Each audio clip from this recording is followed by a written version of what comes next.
Շնորհակալություն, տիկնայք և պարոնայք,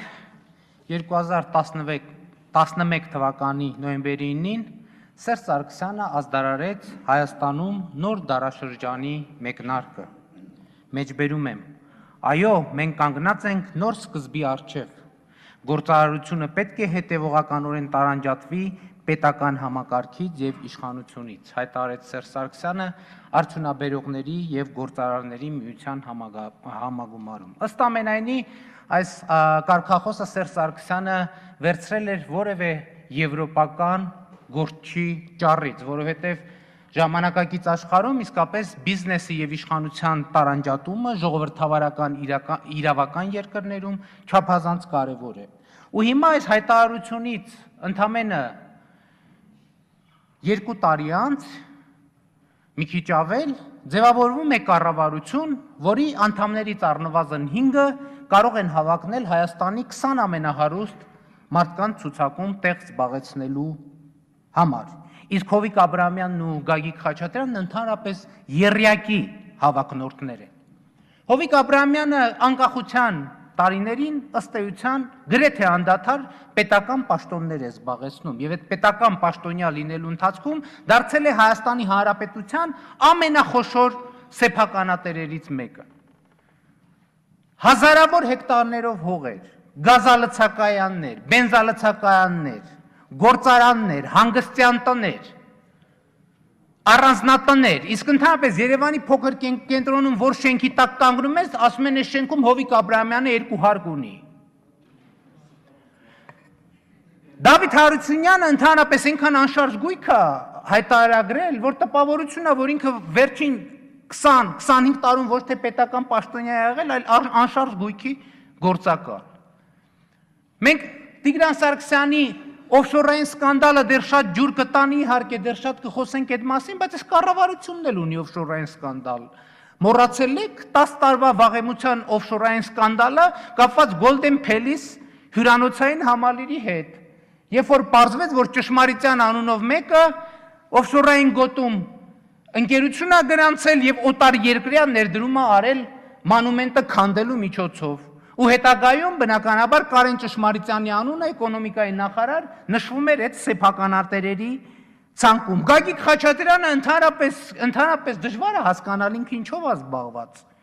Ինչի մասին խոսում են, ասում են Գագիկ Խաչատրյանն է, Յուկոմ, Ապերոն, Մեգաֆուդ, Մեգասպորտ, Մեգաավտո, ինչ ասես կա։ Այս ինչով են զբաղված, իրանք էլ մենք ասում ենք ուրախանում ենք, ասում ենք 5 միլիոն կամ 6.5 միլիոն դոլար են հայտարարագրել, իրանք մտքում խնդում են, ասում են, այդ ինչ թվեր է, որ դուք մեզ վերագրում եք, վիրավորվում են մարդիկ հաստատ։ Այս ամեն ինչը, ինչ եմ ասում, որովհետև այդքան խոսում են առավոտից իրիկ ու կոռուպցիայի դեմ պայքար, ձեզ թվում է կոռուպցիան տենց պոզով պոչով մեծ կենթանի, էս է կոռուպցիան։ Բա Հովիկ Աբրահամյանը ասում է գյուղատնտեսության մասին է խոսում։ Գյուղացիների վիճակը բարելավելու մասին է խոսում, ասում է հող եմ մշակում, բա բացատրեք, մարդը 20 տարի զբաղված է եղել գյուղացիության ոլորտը համակարգող կարևորագույն պաշտոններից մեկը։ 2006 թվականին նա եղել է տարածքային կառավարման համակարգող նախարարի գործառույթներով, համակարգելով նաև գյուղատնտեսության ոլորտը, ու 1.2 միլիոն դոլարի շահույթ հաստատեց գյուղմթերքի վաճառքից։ Իսկ այդ ընթացքում տասնյակ հազարավոր գյուղացիներ ընկել են տոկոսի տակ, տներն են ծախել, փախել են ստեղից, խոպան են գնացել։ Բայց գյուղատնտեսության մասին որ խոսում եք, այդ դուք ձեր մասին եք խոսում։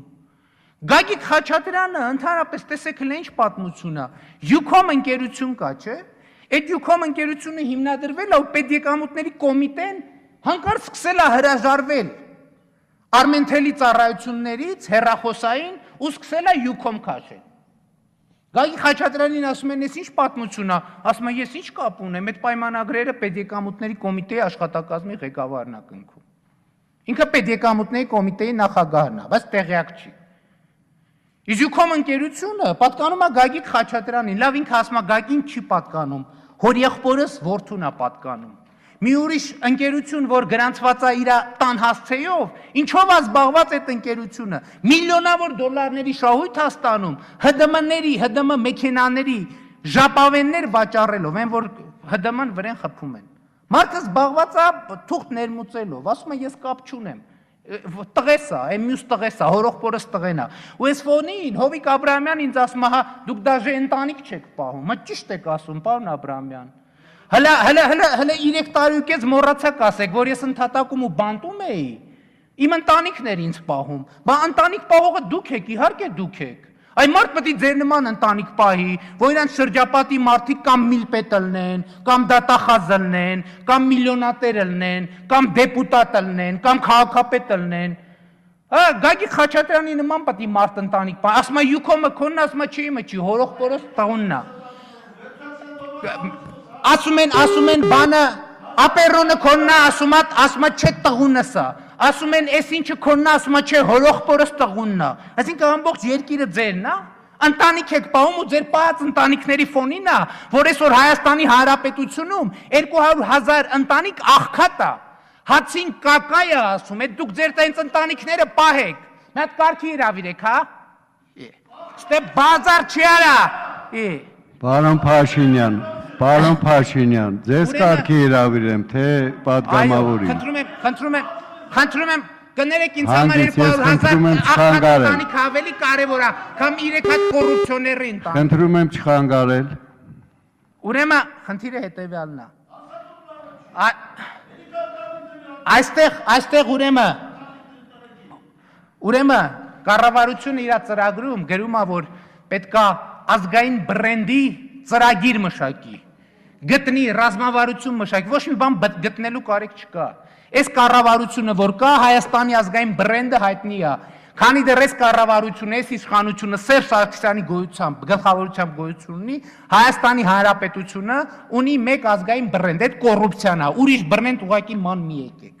Հետո այստեղ նույնիսկ մեր ընդդիմադիր գործընկերները ասում են, վայ, կառավարություն ջան, ձեզ հաջողություն ենք մաղթում, ձեզ լավագույններն ենք մաղթում, ձեր ծրագիրը։ Ես գիտեք, անկեղծ ասած պետք է լավ մտածել, sense բան արժի ասել, թե ոչ։ Որովհետև երբ որ այս կառավարության ծրագիր ուշադիր կարդում ես, երբեմն տպավորությունա թե իրենց բիզնես պլաններն են գրած։ Այնտեղ կոնկրետ օրինակ բերեմ։ Ասում են, մենք ընդամենը մի ամիս առաջ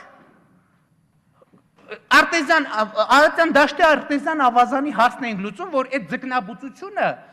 արտեզյան ավազանը ոչնչացրել է։ Մի կառավարությունը ծրագրում գրել է, որ ձկի արտահանումը պետք է ավելացնենք։ Այս արտեզյան դաշտի պատմությունն էլ կօգտագործեն, այն մի մանր մուդր ձկնարդյունաբերողներ կան, նրանց էլ արանքից կհանեն ու ամբողջը կդարձնեն 3 ընտանիքների սեփականությունը ՀՀԿ եւ ԲՀԿ խմբակցությունից ու դրանով ամեն ինչ պատմությունը կավարտի։ Այո, ձկի արդյունաբերությունը դրանով կավելացնեն։ Հիմա երկրորդը, հիմա Հովիկ Աբրահամյանին ասում ենք, բա ոնց ես այդ միլիոններն աշխատել, ասում է բանա, ասում է դե հող եմ մշակել։ Պարոն Աբրահամյան, հա, այդ ընթացքում համ հող եք մշակել, համ պետական բարձրաստիճան պաշտոնյա եք եղել։ Եկեք նայենք որպես պաշտոնյա ինչ արդյունք ունենք կրախի առաջ կանգնած երկիր 32.5% աղքատություն եւ ունենք իդեմս ձեր շատ մեծ շահույթներ գյուղատնտեսությունից։ Հիմա փաստը, եթե փաստերը համադրում ենք, ստացվում է, որ ձեր մոտ պետություն կառավարելը չի ստացվում, պամիդորաճեցնելն է լավ ստացվում։ Գուցե մի անգամից դրանով զբաղվեք, հա։